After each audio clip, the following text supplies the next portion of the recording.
అయిన railway zone మరోసారి తెరపైకి వచ్చింది. పార్లమెంట్ లో కేంద్ర ప్రభుత్వం బడ్జెట్ ను ప్రవేశపెట్టనున్న నేపథ్యంలో బడ్జెట్ లో విశాఖ రైల్వే జోన్ ప్రస్తావన ఉంటుందని ప్రజలు ఎదురుచూస్తున్నారు. బడ్జెట్ లో రైల్వే జోన్ తో పాటు ఉద్యోగ కల్పన, వసతులు, భవనాల కేటాయింపు, ట్రాక్ పునరుద్ధరణ, ప్యాసింజర్ రైళ్ల విషయంలో నిధులు కేటాయించాలని రైల్వే సంఘాల నేతలు, కార్మికులు కేంద్రాన్ని కోరుతున్నారు. రాష్ట్రంలో ఇదివరకు మాదిరిగా కాకుండా కొత్త ప్రభుత్వం ఏర్పాటు కావడంతో రైల్వే పరంగా సమస్యలు తీరుతాయని విశాఖ వాసులు ఆశాభావం వ్యక్తం చేస్తున్నారు. విశాఖ రైల్వే జోన్ అనేది ఉత్తరాంధ్ర ప్రజల సుదీర్ఘమైన కల. అయితే ఏళ్లు గడుస్తున్నా దీనిపై ఓ క్లారిటీ మాత్రం రావటం లేదు. ఇగొచ్చే అగొచ్చే ఉత్తుత్తి మాటలు తప్ప రైల్వే జోన్ ఏర్పాటు మాత్రం అందని ద్రాక్షగానే మిగిలిపోయింది. ఈ నెల 23న కేంద్రం బడ్జెట్ ను ప్రవేశపెట్టనున్న నేపథ్యంలో విశాఖ రైల్వే జోన్ పై క్లారిటీ ఇవ్వాలని ప్రజలు డిమాండ్ చేస్తున్నారు. 2019లో విశాఖపట్నం కేంద్రంగా ప్రధాని నరేంద్ర మోదీ స్వయంగా దక్షిణ కోస్తా రైల్వే జోన్ ను ప్రకటించారు. దీని ప్రధాన కార్యాలయం విశాఖలో నిర్మించడానికి గత బడ్జెట్ లో 107 కోట్ల రూపాయలను కేటాయించి అందులో 10 కోట్లను ప్రాథమికంగా విడుదల చేసింది. ఈ కార్యాలయ నిర్మాణానికి విశాఖ నగరంలోని ముడసర్లో ఓ ప్రాంతంలో 53 ఎకరాల స్థలాన్ని కేటాయిస్తామని రాష్ట్ర ప్రభుత్వం తెలిపింది. కానీ ఇంతవరకు దీనిపై స్పష్టత లేదు.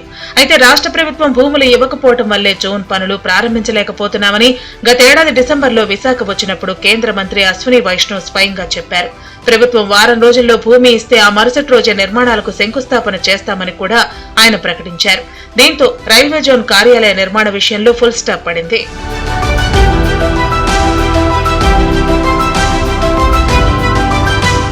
రైల్వే జోన్ కార్యాలయానికి ఇస్తామన్న ముడసర్లవలోని భూములు ప్రస్తుతం కృష్ణపురం గిరిజనుల ఆధీనంలో ఉన్నాయి. గత కొన్నేళ్లుగా వాటిని సాగు చేసుకుంటూ జీవనం సాగిస్తున్నారు. అయితే గతంలో ఈ భూములను వాటర్ క్యాచ్మెంట్ ప్రాంతంగా గుర్తిస్తూ అప్పటి కలెక్టర్ గెజెట్ నోటిఫికేషన్ జారీ చేశారు. ఈ గెజెట్ ప్రకారం ఈ ప్రాంతంలో ఎలాంటి నిర్మాణాలు చేపట్టడానికి వీలు లేదు. అయితే 2019లో అధికారంలోకి వచ్చిన వైసీపీ ప్రభుత్వం రైతులకు ఎలాంటి పరిహారం చెల్లించకుండా భూములు బలవంతంగా స్వాధీనం చేసుకుంది. అప్పటి నుంచి ముడసర్లవ ప్రాంతానికి ఎవరు వెళ్లినా బాధితులు ఆందోళనలు చేస్తున్నారు. ఇటీవల జిల్లా అధికారులు పనులు చేయడానికి వెళితే రైతులు అడ్డుకునే ప్రయత్నం చేశారు. అంతేకాకుండా ఇక్కడ నిర్మాణాలు చేపట్టడం వలన ముడసర్లవ రిజర్వాయర్ పూర్తిగా దెబ్బతింటుంది. అయితే ఇవన్నీ పట్టించుకోకుండా రైల్వే జోన్ కు భూములు ఇచ్చేశామని గత వైసీపీ ప్రభుత్వం చేతులు దులుపుకుంది. అయితే ఇటీవల ఏపీలో కూటమి ప్రభుత్వం రావడంతో రైల్వే జోన్ అంశం మరోసారి తెరపైకి వచ్చింది. రైల్వే జోన్ కార్యాలయ నిర్మాణంతో పాటు పలు సమస్యలపై బడ్జెట్ లో నిధులు కేటాయించి అభివృద్ధి దిశగా ముందుకు వెళ్లాలని విశాఖ వాసులు అభిప్రాయపడుతున్నారు. విశాఖ కేంద్రంగా దక్షిణ కోస్తా రైల్వే ప్రకటన జరిగిపోయినా అమలు దిశగా కేంద్ర ప్రభుత్వం కూడా చొరవ చూపించాలని కోరుతున్నారు.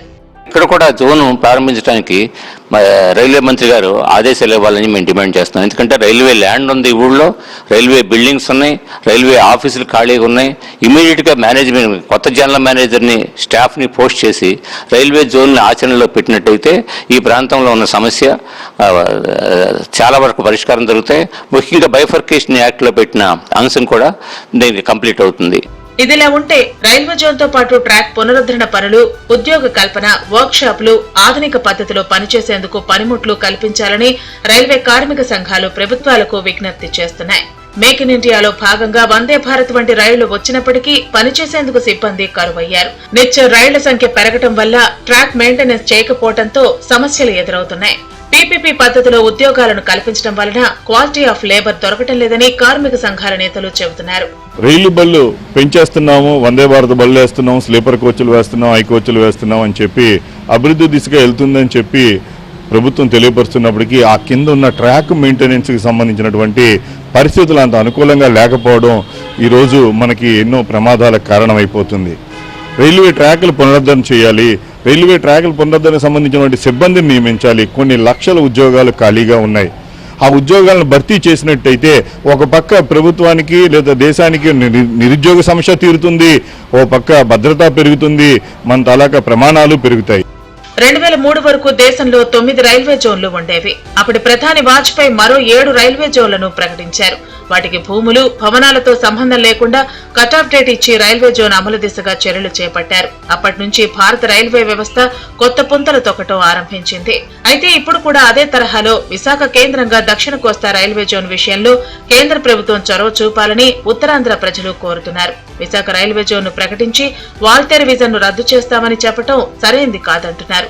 ఈ నిర్ణయాన్ని వెంటనే ఉపసంహరించుకోవాలని, లేని పక్షంలో పెద్ద ఎత్తున ఉద్యమాలు చేస్తామని ప్రజా, విద్యార్థి, కార్మిక సంఘాలు హెచ్చరిస్తున్నాయి.